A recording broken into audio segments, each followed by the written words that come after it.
and nothing less.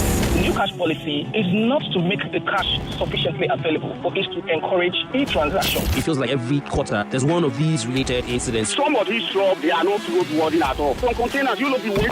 I'm one of the persons that say I love Buhari. I never criticized Buhari before, but I criticize the people that take Buhari to the government. Sheriff, they are selling our new Naira. How can you change the currency of a nation within 6 weeks? Nigerians are the most patient. Nobody should henceforth teach Nigerians about being a good citizen. If they know they don't have it, they should bring that 20 Naira. There was the time 20 Naira was the highest denomination in this country. So they should bring it out and let me spend money. Thank you very much. Be part of the most talked morning show, The Morning Crossfire with Sheriff Quadry. You gave this person 2 ballot papers or 3 ballot papers instead of 1. They will fight you right there because it's your strong goal. Weekdays, Monday to Friday, 5 a.m. to 9 a.m. on your number 1 station for talk, 99.3 Nigeria Info. Let's talk. This is Morning Crossfire on 99.3 Nigeria Info. The nation's number 1 talk station, 99.3 Nigeria Info. Lagos, a very lovely morning to you. Thank you again for staying with us here on Nigeria Info. Morning Crossfire. I am Sheriff Quadry. If you're watching on Facebook and on YouTube, you're most welcome. And thank you for joining us as well. We appreciate your time. Yesterday was World Hypertension Awareness Day, 17th of May, as a matter of fact. In fact, it's World Hypertension Day, to be very precise. And the day is just set aside to create more awareness about hypertension. Quite a number of people who don't know the figures, but I will just allow my guests to do justice to, telling us more about World Hypertension Day. I have Dr. Timilehin Ogunkoya on the show from Total Health Trust. Dr. Ogunkoya, thank you again for joining us. Thank you so much. Anytime you come on the show, it's always an interesting time. I'm not going into giving any figures or numbers because we're always short of time anytime you're here. You have so much to give, so let me not even delay you at all. How are we doing in terms of hypertension? Once again, let me say congratulations to you and to the entire team. Thank you. Thank you. I promised myself I was going to say that when I get here. Thank you. All right. So, just as you had rightly said, yesterday we commemorated the World Hypertension Day, and I must say that it's important that we have such conversations because if you leave it to time and chance, some of these conversations will never happen, and things will just continue to get worse, as it were, and we won't talk about these very pertinent health issues. So when it comes to the numbers and how far we have come and what we're doing at the moment, just to create some context around it, and these numbers might even be seemingly staggering. So it's estimated that over 1 billion people across the globe live with hypertension, which is a huge number, actually. But the more shocking fact is that statistically speaking, somewhere around half of that number, they are not even aware that they're hypertensive. Ooh. So you have a lot of people living with hypertension and are not even aware that their numbers are already through the roof, and they are walking around, ticking time bombs, waiting to come down with a stroke or with a heart attack or some cardiovascular accident, and something just happens in that instance. So it's important that whilst we know that it's prevalent, it's pervasive, there are still so many people that are not aware that they are actually hypertensive. Unfortunately, a lot of people wait for certain symptoms and things like that, but it really doesn't work that way. Yeah, for everybody. Yes, precisely so.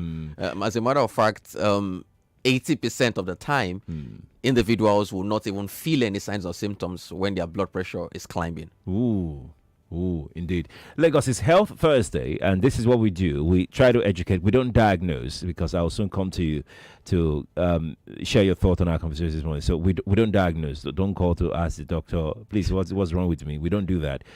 Health Thursday is basically for information purposes, enlightenment purposes. If you have any need to see a doctor, please go see a doctor. All right? Okay, good. You said something earlier, Dr. Ogunkoya, about people who don't even know that they're hypertensive. What does it mean to be hypertensive? All right, great. And that also stretches the conversation further, because whilst it sounds like something that is topical, it's also important that people have an understanding of what that disease process really entails. And so what we're really saying is this. When the blood courses through the body, it does so at a particular pressure. One of the ways I like to paint the picture is for you to imagine water flowing through a pipe. Now, that water would flow at a particular pressure. However, if that pressure keeps getting higher, it's only a matter of time before the pipe would burst. And that's the same analogy that is applicable to us as human beings, is that the pressure at which the heart is getting blood across the body can continue to climb. So in very clear terms, hypertension simply means a persistent elevation in that individual's blood pressure. So keywords, persistent, and an elevation in that individual's blood pressure, because it could be occasional, it could be circumstantial, but if it's persistently elevated, then that individual has come down with an elevated blood pressure or high blood pressure or hypertension. Well, what usually predisposes someone to come down with hypertension? What are the causes, if you may? And that's really interesting. And one of the reasons why I consider it interesting is that many times when the conversation comes up, there are largely two categories of risk factors. Okay. There is what we will refer to as modifiable risk factors, and there is what is called non-modifiable risk factors. And what it simply implies is that there are risk factors that you can do something about, you can make lifestyle adjustments about, and there are some that you cannot do anything about, so they are non-modifiable in that sense. So things such as age, as you are getting older, it's quite likely that your blood pressure would climb. Things such as family history is also non-modifiable in that sense, because that already exists. You have no control over that, as it were. But there are still so many other things that you can control. There's so many of them. So things like the diet of the individual. If an individual continually, perpetually consumes high salt diet, that's a problem. As well as Did you say high salt? Yes, salt. Yes, salt-rich diet. Yes, and particularly in this part of the world, we must salt everything. It must be well salted in that sense.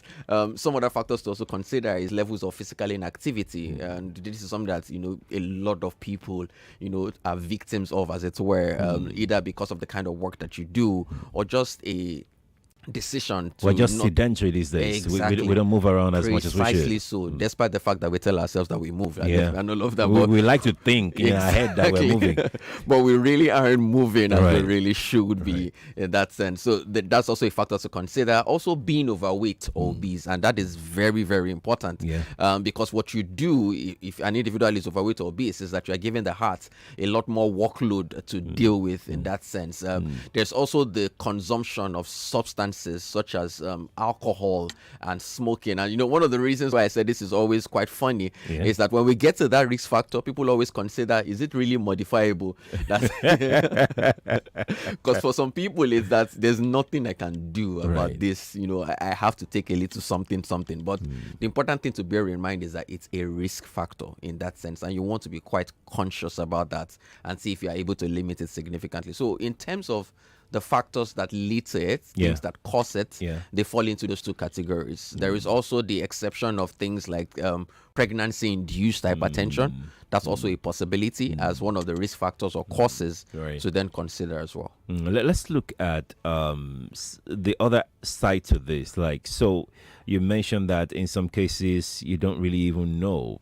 But if you have to know, what are those signs and symptoms that usually present? And that's really good. So I always like to advocate by saying this. We shouldn't wait until those signs and symptoms show up.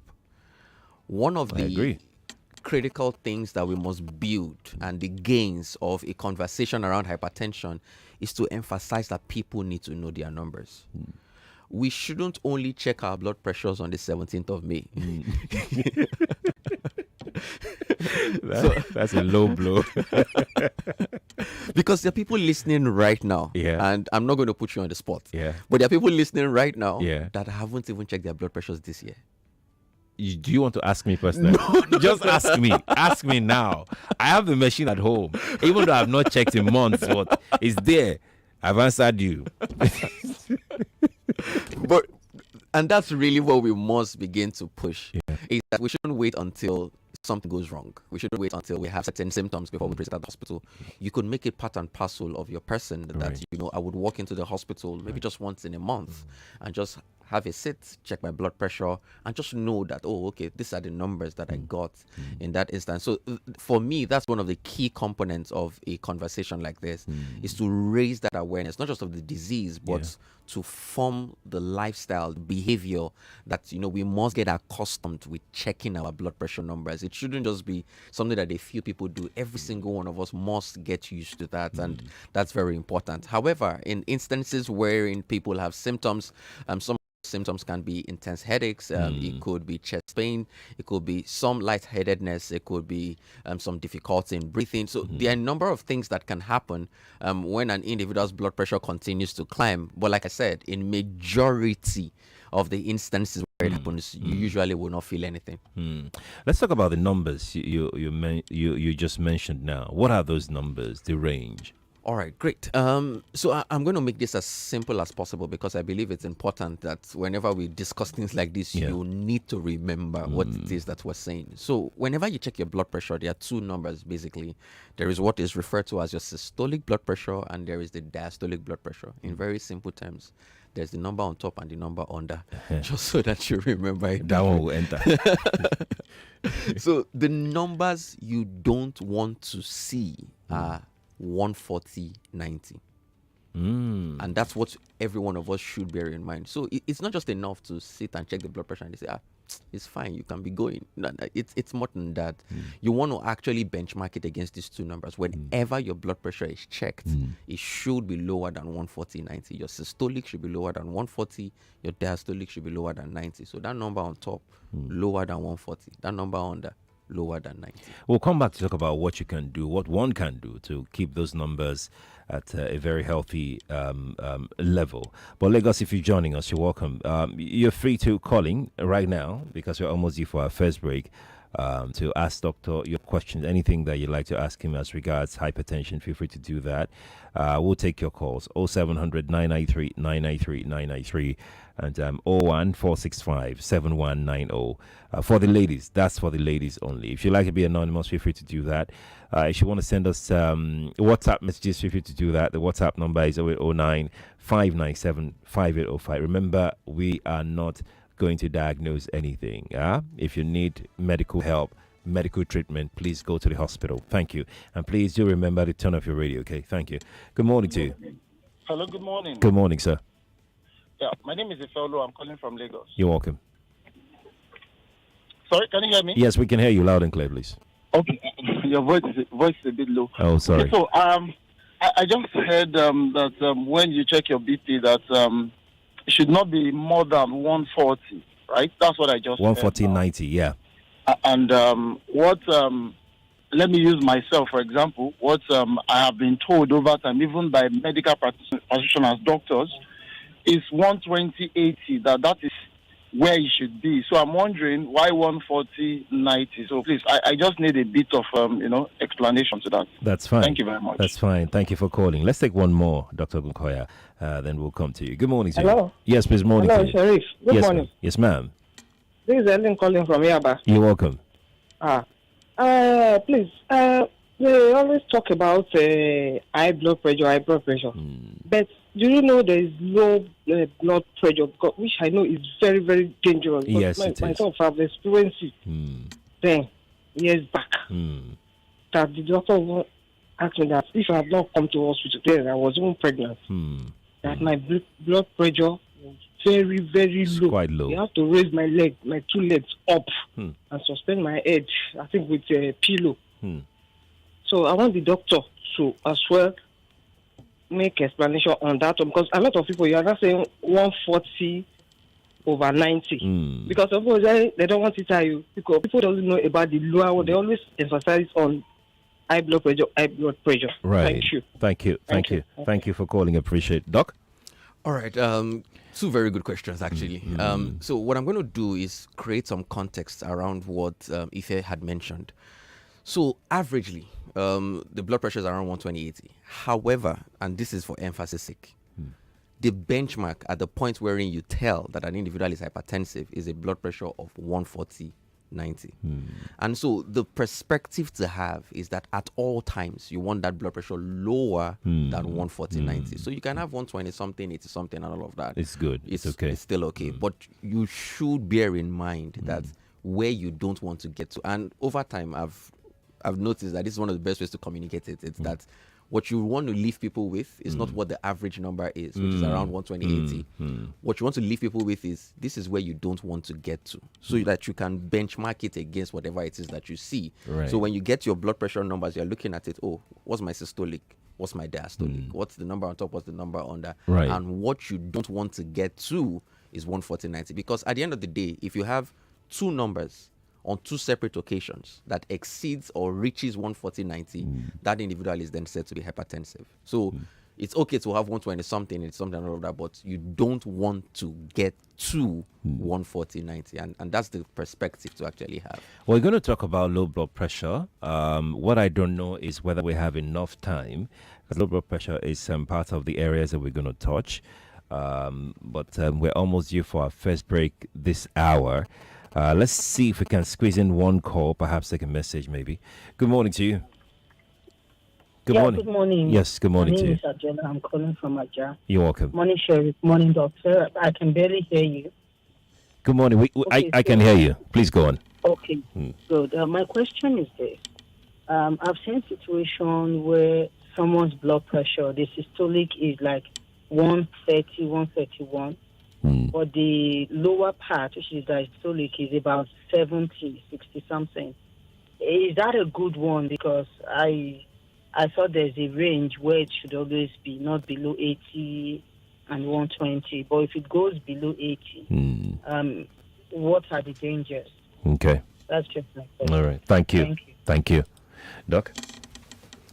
All right. Do we have time to respond to that? I think so. Yes, okay. we do. All right, fantastic.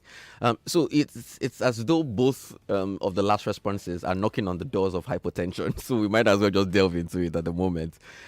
So whilst we have said that the diagnosis or conclusion of hypertension is at 140/90, for hypotension, which is a much lower blood pressure, is 90/60. So just for emphasis sake and for perspective, is that whilst your blood pressure shouldn't exceed 140/90, it shouldn't also drop below 90/60. So that's the range to actually bear in mind. Just so know those two numbers, exactly, and you are good to go. Exactly. So know that, when I check my blood pressure, we shouldn't go beyond 140/90, and we shouldn't go below 90/60. So if I check my blood pressure and it's 130 something, 70 something, it's fine. If I check it and it's 115/73, it's fine as well, because what you want is that it shouldn't exceed 140/90. It shouldn't also drop below 90/60. So the benchmark for hypotension is 90/60, and that's what to actually bear in mind. Right, Dr. Ogunkoya from Total Health starts with us this morning. Let's go to break. When we return from the break, I'd like to ask Dr. Ogunkoya again, what are the causes of low blood pressure? We've talked about high blood pressure and the likely causes of it. But let's talk about the causes of low blood pressure as well. Then we'll discuss management of these two situations. Lagos, stay with us here on Health Thursday, Nigeria Info 99.3. I'm Sheriff, and I'll be right back. When the news breaks. When people need to be heard. With interviews that matter. Trust your number one talk station to have you covered. 99.3 Nigeria Info. Let's talk. Information is all you need. And that's all that matters. 99.3 Nigeria Info. Let's talk. For the best talk. So your state governor is said to have ordered immediate employment of 5,000 youths. Don't we need more of these to come from different governments? Stay with Nigeria Info. Do you think that maybe those food items just came like that, decayed already? I mean, what is really the truth? I try to be careful not to use the word hoarding because I do not have that points at that. Your number one station for talk. 99.3. Let's talk.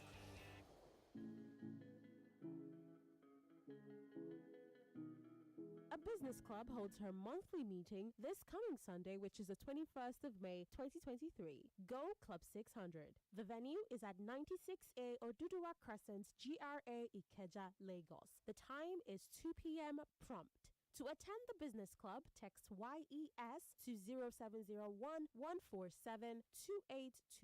That is 0701 174 2820. Club 600. Create the life of your dreams. Announcer, Toyin Moses. This is an infomercial. Stay one step ahead with the latest news and trending conversations here on 99.3 Nigeria Info. Don't tell people you've added weight. Why are you losing weight? Yeah. Eating. No, it's not your business. That money, the pass is good. That finally. We should be patient and pray to God that God is going to answer our prayer. Please, this is not all about prayer. It's not like everything is not prayer. That is Nigerian mentality. It's not finding happiness in your home. You pray. Your number one station for talk. Let's talk.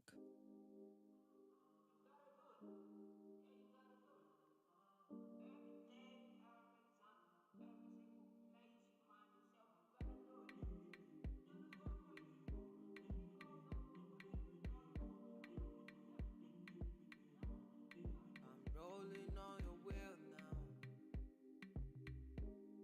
I'm drinking. I hope you see now. Say you don't bust my eyeglass. You don't scatter my plans. See my eye, I don't cross. You put me for ambulance. See why you make me pay. See why you make me pay. See what you did to me. God save me, please.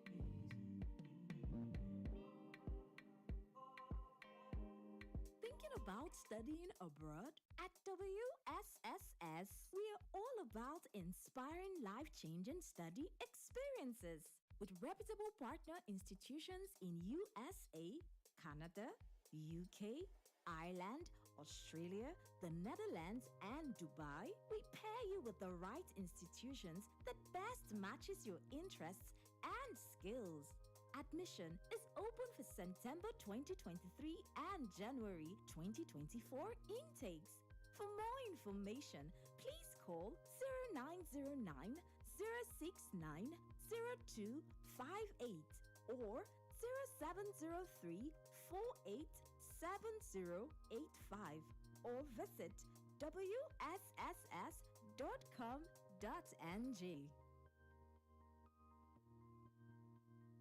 And another one. The Samsung Galaxy A series family just got larger. The A24 series just landed. This device has triple camera, immersive display, and of course has ultimate NOx protection. For every A14, A24, A34, or A54 device you buy, you get a travel adapter. Do not forget that with Samsung FlexPay, you can pay as low as 7,000 Naira monthly to win any of the A series devices and pay small over 3 to 12 months installment. Go get all your A series devices at any authorized Samsung store nearest to you. Hurry now while stocks last. AMVCA is here, and you already know what's about to go down. The glamour, the fashion, the awards, and of course, Pepsi Confang Bedu returns. Get ready to give it up, throw it down, pop along with the Queen and Pepsi Music Ambassador, Tiwa Savage, and she's got a warning for you. You gonna need the most stamina. Guess what? She ain't coming alone, cause she's got friends, and they're the baddest artists you know. This year's Confang Bedu returns rewired, reloaded, and proudly refreshed by Pepsi. Make we scatter this place. Feel the Bedu live at the AMVCA, happening on the 20th of May at Eco Hotel Victoria Island, or tune in to Africa Magic on DSTV and GoTV. Pepsi, confirm. Pepsi, thirsty for more. Uncle Dentist, what are cavities? And how does Colgate protect my teeth from cavities? Does it use Kung Fu?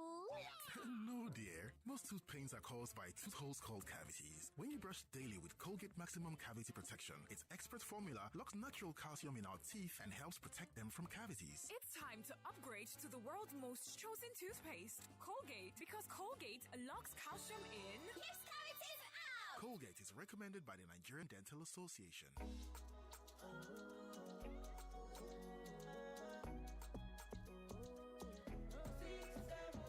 Looking for a better way to give reward. Yeah, you want to show your body love. Cash token there for you. You don't need to bother anymore. Just dial the code 6700. Instant cash will go switch your belly. Whenever you recharge, you pay your bills. With 5K, 200 million. 6700.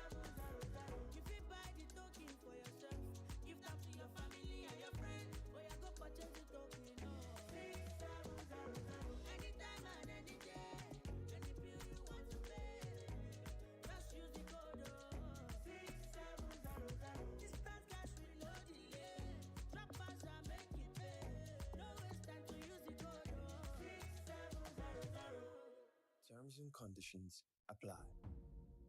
Moves must be made. My people just to work hard.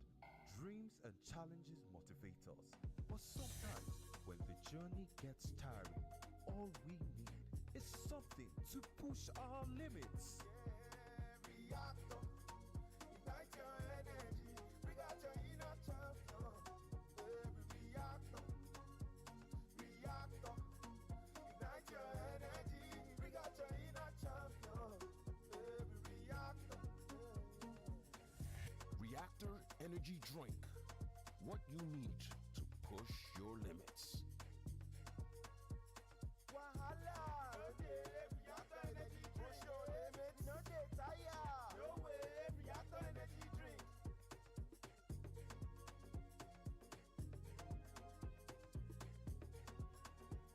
Reactor. Push your limits. What do you expect from a cab? I expect a decent car, courteous driver, and very professional. I expect security, safety, and comfort. I expect effective, timely, and great attitude. It's here. Highride app in Nigeria. Highride Cars. Highride offers commission for drivers in Nigeria. Feel comfortable with maximum security anytime you ride with Highride. Get rewarded on points with each ride. Get cash back on card payment after every ride with lots of incentives. You also have the option of fixed fare or fare estimate. Download the app on App Store and Play Store. Highride. Highride. Highride. Highride. Choose your fare. Let's ride. We're back. We're back. We're back. We're back. We are back. We're back on 99.3 Nigeria Info.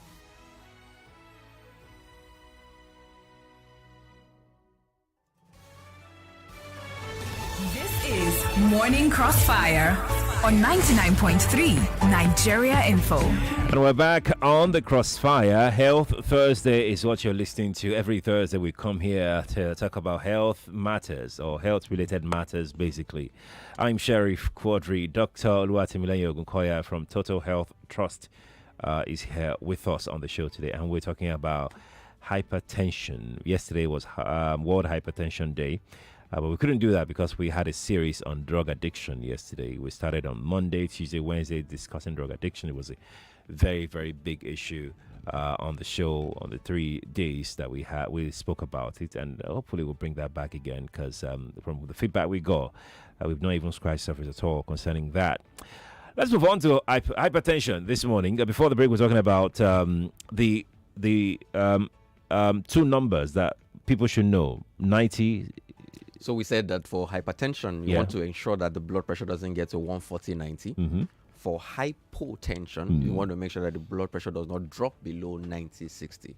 But let me also just quickly add this because I think it's important for context. And because people often say this, and I'm always certain that it will come up in a conversation that why do we say so much about hypertension and we say very little about hypotension? And one of the reasons why this happens is very clear. Hypertension is usually very stealth.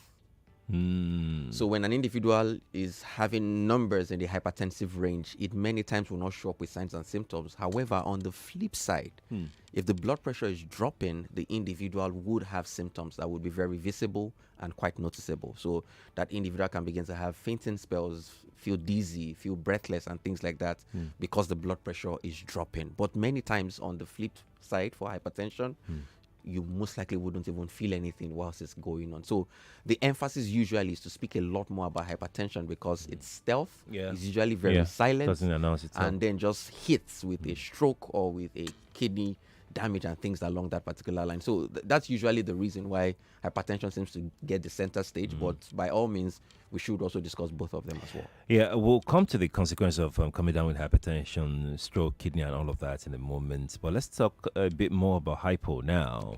What are the causes of it? You've mentioned quite a bit about, the causes of hypertension.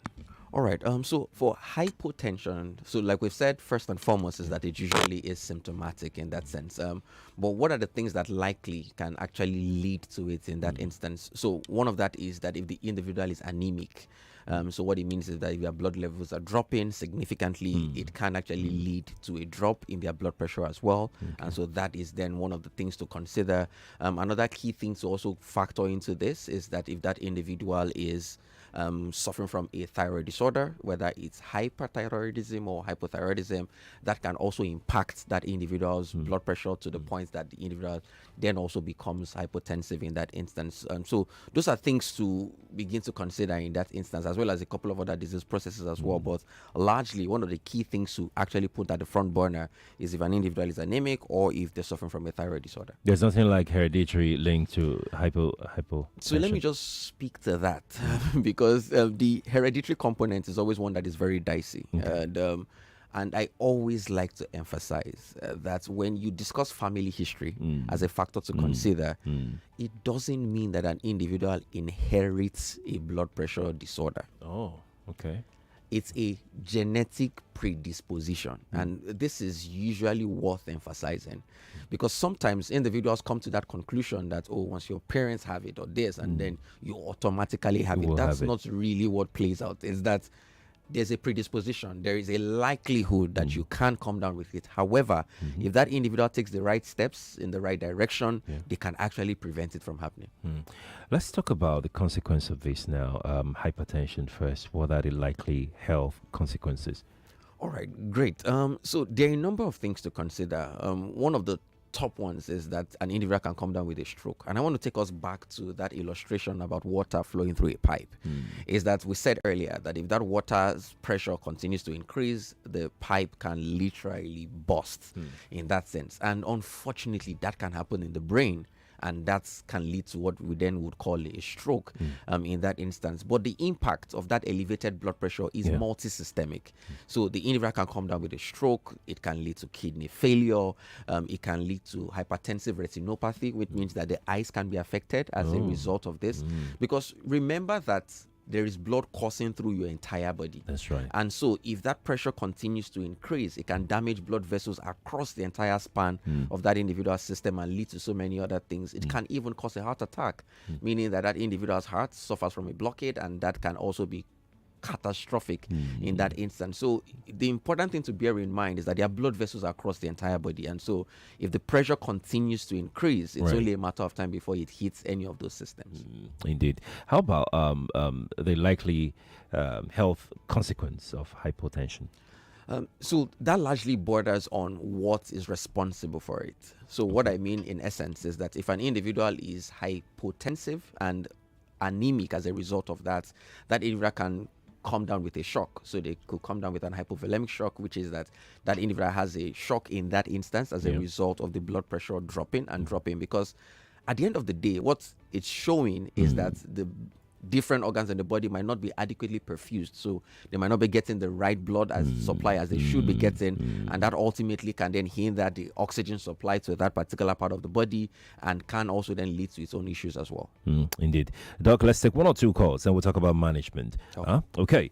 0700 993 993 993 and 01 465 7190. Please go straight to the point. Turn off your radio, please. Good morning to you. Hello, good morning. Good morning. I would like to stay anonymous. That's I want okay. to talk about my husband. Right. He has been diagnosed with hypertension, and he has decided not to take drugs, and he's trying to use maybe herbs and stuff. But I'm worried for him because I have an history of hypertension. My father had hypertension. He controlled it with drugs, and he lived years after he lived 20 years more. My dad died at age 73, and he had hypertension since he was 50. But my husband does not want to take drugs. He said if you start taking drugs, it's going to be for life. So he'd rather do this, and he's not exercising one. And he has decided not to take drugs. I don't know. I want to ask: is it possible that herbs can help, and maybe food, lifestyle change, maybe food, and all of that? Because I'm really worried for his health. I'm really worried. You should. You should. Thank you. Thank you for calling. Let's go into management then, Doc.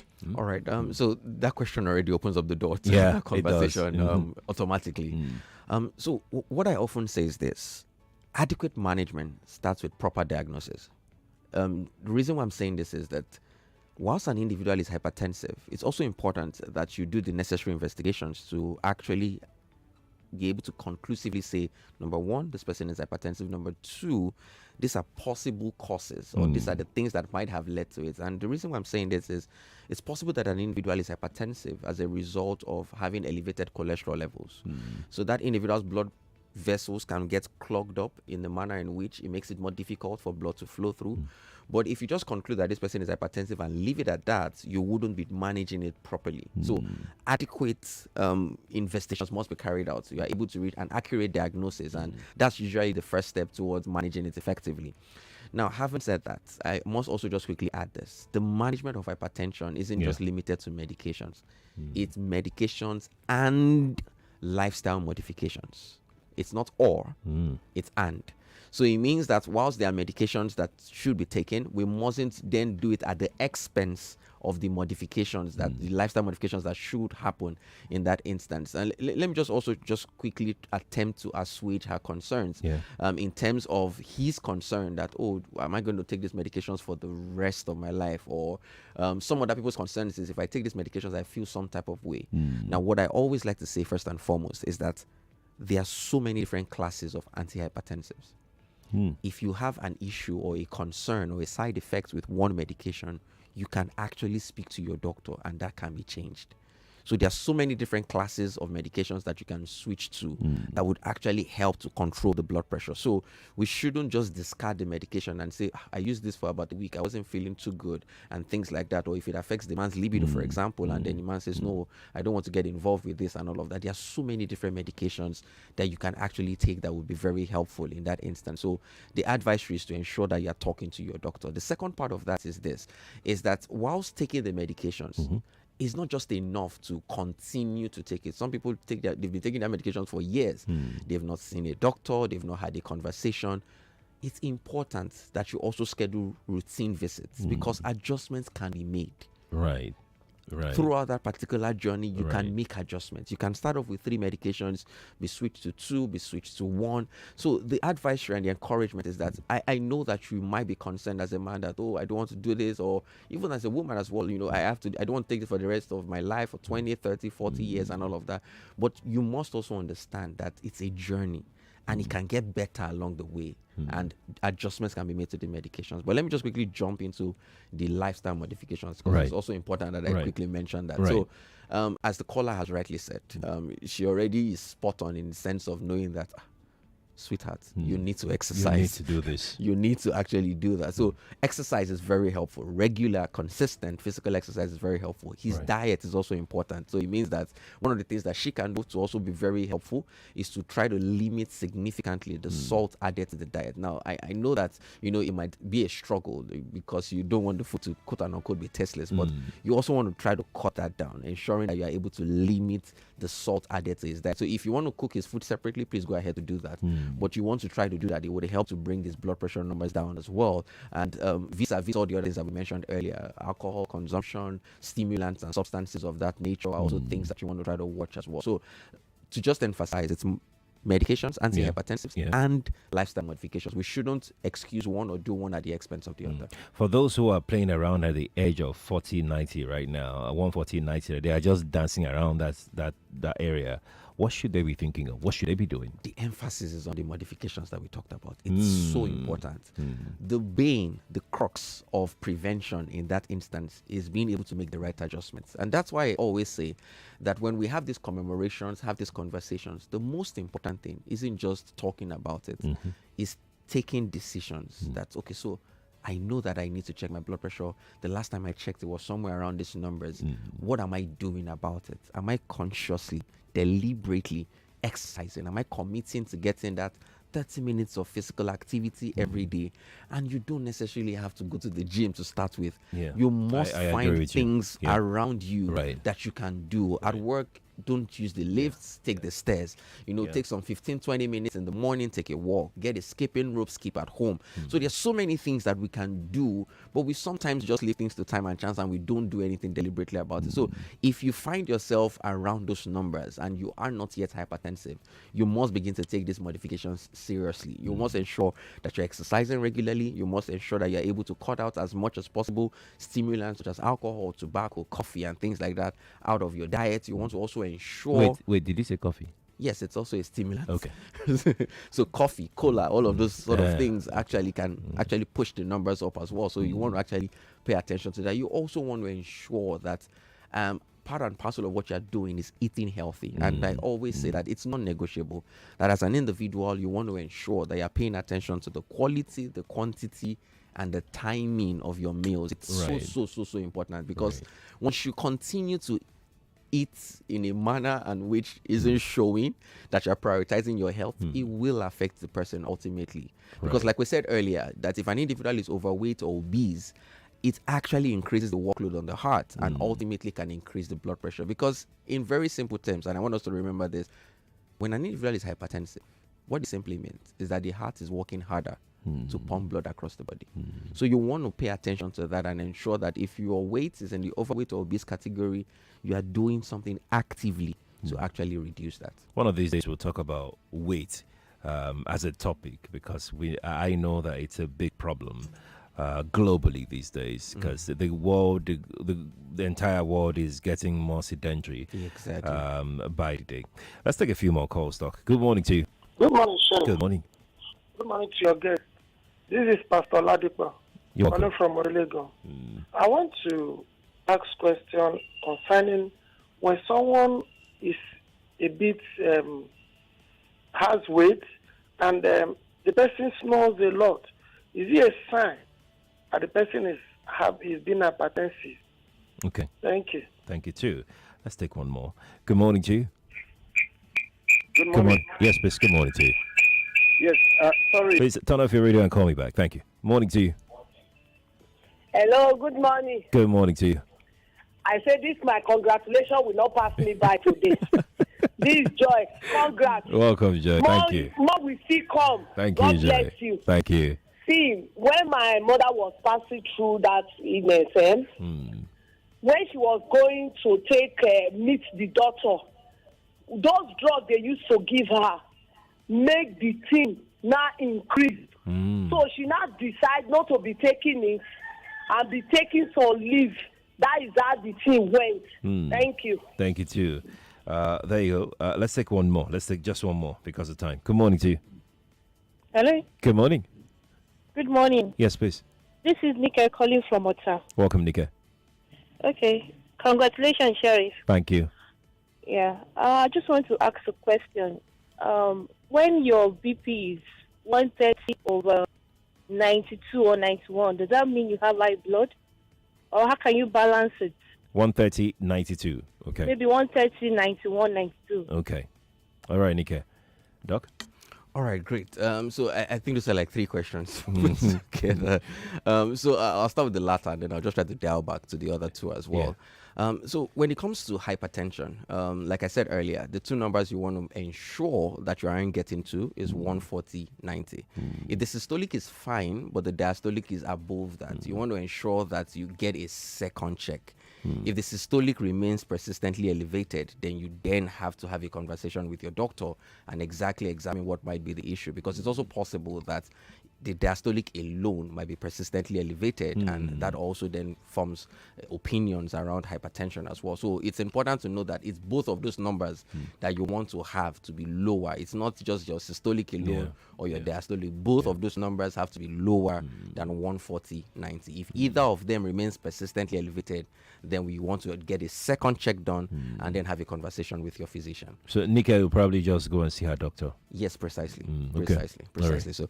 Right. So the second one was on the issue of the leaf, the grandma taking leaf and then hypertension disappeared. All right. Herbs. So I always like to be very practical, and the reason why is that at the root of everything that we do, we must also be in touch with what is happening. So this conversation about herbs, whether it's leaves or whether it's whatever it is that people tend to do. Now, let me be very clear. A lot of the medications that we take, some of them are plant-based. The drugs that we take, a lot of them are plant-based. However, they have gone through the right process in terms of the measurements, the dosages, the things that you need to take and things like that to ensure that whilst you are taking it, it's not harming you as a person, because you don't want to create a problem while solving another one. Now, the danger with subscribing to all of these leaves and, herbs and things like that is that they don't come with the right dosage. I know that they might say, oh, take 2 shots, take this and all of that. Yeah, you're right. But they haven't been subjected to the right quantitative studies to show that, when you take these medications, it wouldn't hurt your kidneys, it wouldn't hurt your livers and things like that. And what seems to happen is that whilst you might be able to get the right dividends from it in terms of it helping, at the same time you might be harming yourself. And so that's usually the balance that we must pay attention to, is that whilst it has its essential ingredients that can be helpful, you don't want a scenario whereby after taking all of this, your blood pressure is a bit better, but then your liver is already beginning to suffer. So that's usually the dilemma, and it's important that we stay with things that have been properly vetted and actually authorized for use, and is actually safe for you. So that's usually where the conversation needs to stay, is that as much as possible, whilst all of these away and things, might be interestingly helpful and all of that, but it's better to stay within the parameters of what has been properly authorized for use, because in there you actually have safety. The last question, which happened to be the first one anyway, it was the snoring thing and the weight thing. So the simple answer is no. That an individual snores isn't proof that the individual's blood pressure is through the roof in that instance. However, if people are overweight or obese, it's likely that whilst they're sleeping, that their airways can get occluded slightly, and that can lead to that individual snoring. So it's not proof that the individual's blood pressure is through the roof. It's just proof that that individual also needs to do some shedding of some weight. Dr.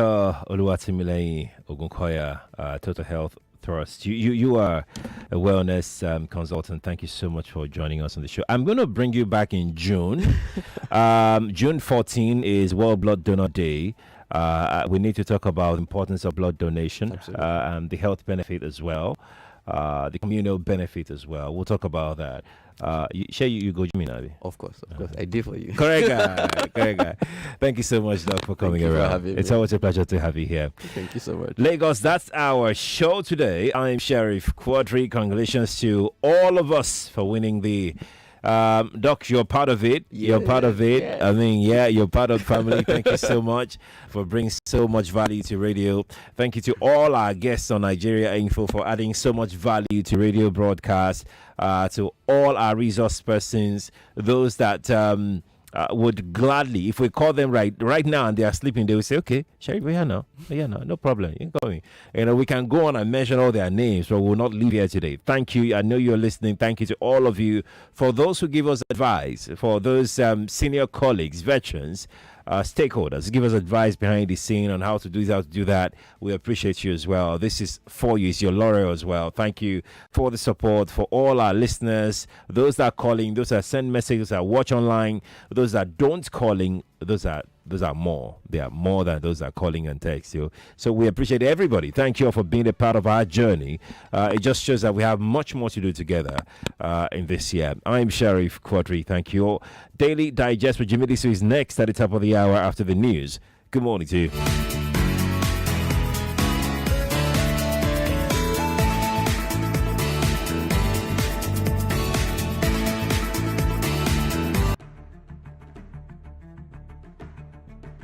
And I want to assume that you would run because I want to give the listeners context for the conversation. In 2019, you were running mate to Atiku Abubakar. What did you learn then that you will not repeat this time? Yes, when is the president coming out to address us? There's a few things. One, I have a burden and a passion for young people. The fact that you have elected a man does not mean then you begin to order him around. The president will do whatever is good for the country at any given time. Mr. Adeshino, isn't the president responsible to the people? What should the next president do to root out stakeholders who are complicit? You fire those. Those that need to be fired are fired. It's looking like a brand new Chelsea, attacking with so much fluidity. And what can you say about that, Martin? I know you follow Chelsea quite closely. I live close to the Chelsea training ground. That's what you mean by that. I'm not a Chelsea